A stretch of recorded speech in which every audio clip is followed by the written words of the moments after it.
영어로 번역된 헬라어 피뉴마는 인간 또는 인격, 특히 인간의 내적 생명으로 하나님과의 관계 속에 사는 구속받은 인간을 의미하는 것입니다.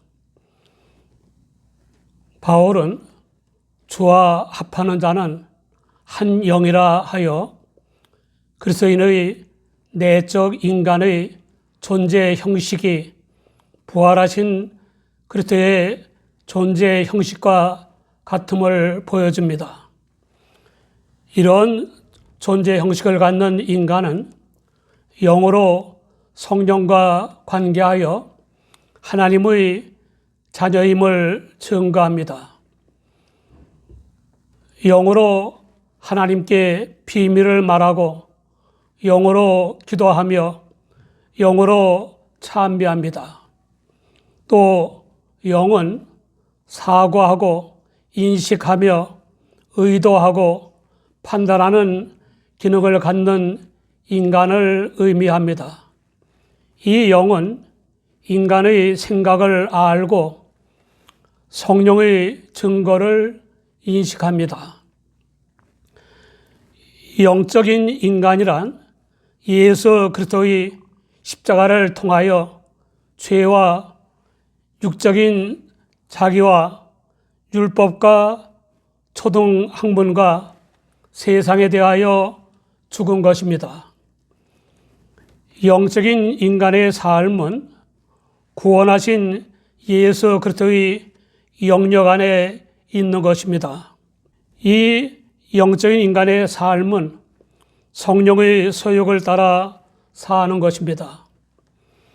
성령의 소욕을 따르는 삶의 특징은 사랑이며 이 사랑의 극치는 예수 그리스도의 십자가입니다.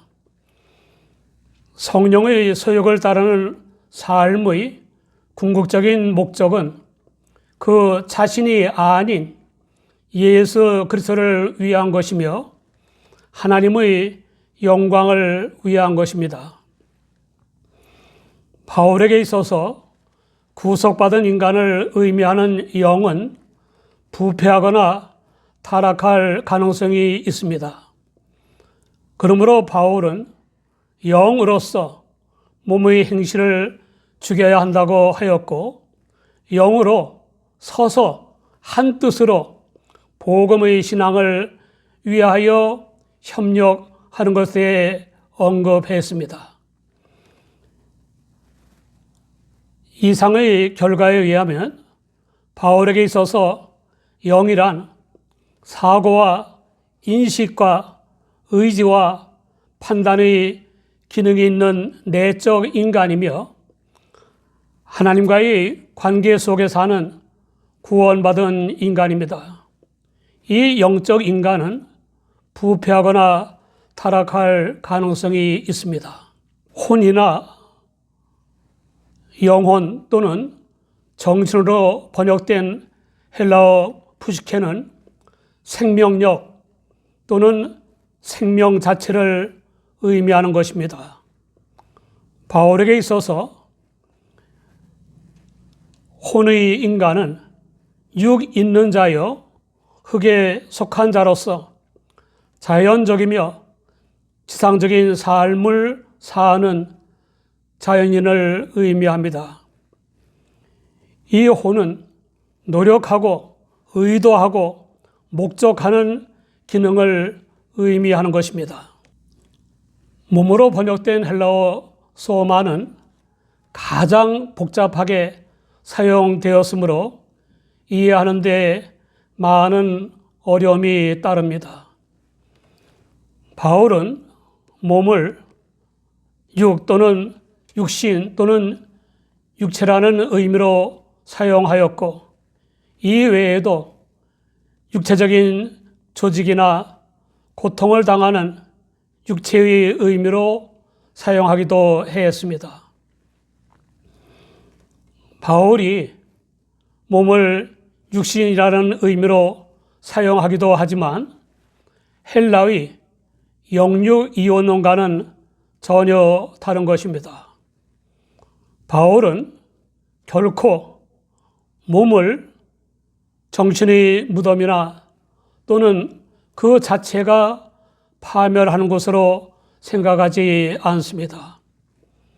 바울은 몸과 영과 혼 또는 정신을 구분하는 것이지 분리하는 것은 아닙니다. 그가 조직체로서의 몸을 말하는 것은 곧 인간을 지칭하는 것입니다. 다음으로 바울은 몸을 하나님과 대립되는 인간의 피조성이나 나약성을 의미하는 것으로 사용합니다. 인간은 그 자체로 존재하는 것이 아니라 관계적 행위로 존재하는 것입니다. 바울은 행위의 주체로서의 몸을 표현하고 있는데 그것은 나약한 것이고 낮은 것이고 불명예스러운 것으로 죄와 죽음과 관계가 있고 또한 그것들의 지배 아래 속박되어 있습니다. 이러한 몸은 죄의 몸이요 사망의 몸입니다. 육신 또는 육체의 의미를 갖는 몸과 죄와 죽음에 매여 있는 인간의 피조성이나 나약성의 의미를 갖는 몸이란 구원받지 못한 인간을 지칭하는 것입니다. 그 다음으로 바울은 몸을 인간, 곧 인격을 의미하는 것으로 사용합니다. 바울이 사용하는 몸이란 가능성을 가진 인간 실존입니다. 끝으로 바울에게 있어서 몸은 영광된 것이고 영원성을 갖습니다. 바울은 우리의 몸 안에 성령께서 거하신다고 하고 하나님께서 영광을 받으실 몸에 대해 말합니다. 이 경우는 그리스도로 말미암은 구속과 관련된 인간을 의미하는 것입니다.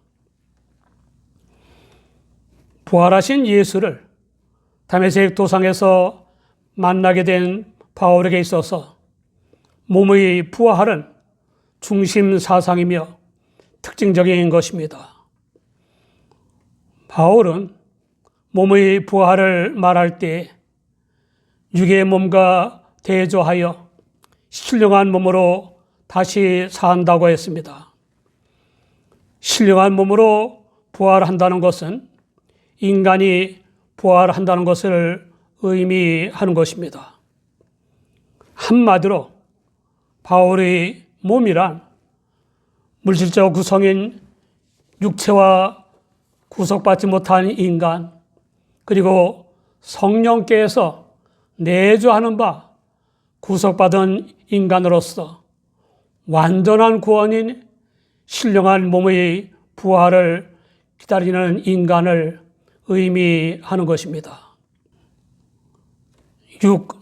육신, 육체로 번역된 헬라어 사락스는 몸과 같이 물질적인 구성으로서의 육체를 의미합니다. 고기와는 달리 살아있는 인간의 육체로서 감각적인 표명에 있어서 능동적이며 의식을 지각하는 것입니다. 또 바울에게 있어서 육은 몸의 경우처럼 인간이나 인간의 나약성을 의미하기도 합니다. 육의 행위는 죄와 죽음의 저주 아래에 있는 것입니다. 육이란 하나님의 영인 성령에 대립되는 것으로 인간 자신에 의한 삶을 의미합니다. 하나님 없이 살아가려는 인간의 태도는 교만으로 일컬어집니다. 그러므로 바울은 어떤 육체라도 하나님 앞에서 자랑하지 못하도록 하시는 하나님의 섭리에 관해서 말하고 있습니다. 그에 의하면 육도는 육신이란 죄의 자리이고 그 육신을 좇는 자는 육신의 일을 생각하는 결과로 사망에 이르고 영을 좇는 자는 영의 일을 생각하는 결과로 생명과 평안에 이르는 것입니다. 특히 그는 갈라디아서 5장 16절 이하에 성령의 소욕과 육체의 소욕을 극단적인 대립으로 설명하면서 육체의 일과 성령의 열매를 기술하고 있습니다. 그러므로 육체로는 하나님을 기쁘시게 못하고 또한 의롭다고 인정받을 수 없습니다. 육의 삶은 늘 그 자신의 내면의 갈등을 일으킵니다. 즉, 의지하는 자아와 행동하는 자아 사이에 분리를 경험하게 됩니다. 이 분리는 이미 자아의 의지 자체의 분리의 결과입니다. 분리된 자아이며 파괴된 자아인 육은 이미 죄의 지배 아래 놓여 있음을 드러냅니다. 그러므로 육의 삶이란 불신앙과 죄의 생활이며 반드시 죽음에 이르는 것으로 하나님 나라에 합당치 못한 것입니다. 요약하면 바울에게 있어서 육이란 몸과 같이 육체, 하나님의 영과 대립되는 바 인간 자신의 힘으로 살려는 지상적 삶의 원리, 죄와 죽음의 지배 아래 있는 인간을 의미하는 것입니다. 그러나 육과 몸에는 차이가 있습니다. 육에는 몸이 갖는 존엄성이 없습니다. 바울은 몸 안에 거주하는 성령을 말하지만 육 안에 거주하는 성령이시라는 언급을 하지 않습니다. 또한 몸으로 하나님께 영광을 돌릴 것을 말하지만 육이 하나님께 영광이 된다고는 하지 않습니다.